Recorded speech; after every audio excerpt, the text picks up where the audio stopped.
ideja bazike ka qenë që një mazhorancë thjesht mos me pas garancin që vetë me zgjedh presidentin.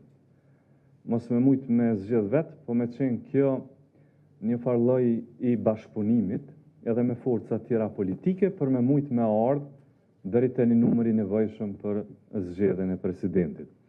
Kështu që kësaj radhe, unë nuk po foli me emrat partive politike, se nuk është vendi këtu, po flas me konceptet e mazhorancës në kuvend të Republikës Kosovës.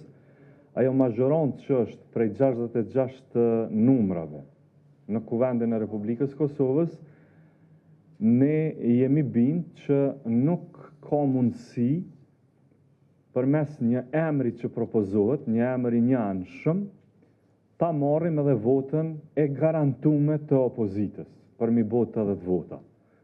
Ky është konstatimi i mazhorancës. Nuk po them që është absolut, sepse gjëra absolute në politikë nuk ka. Ka të përafërta. Po me përafërsi, ky është konkludimi i mazhorancës. Nështë e kemi gabim, nështë e kemi mirë, po kjo është konkludimi.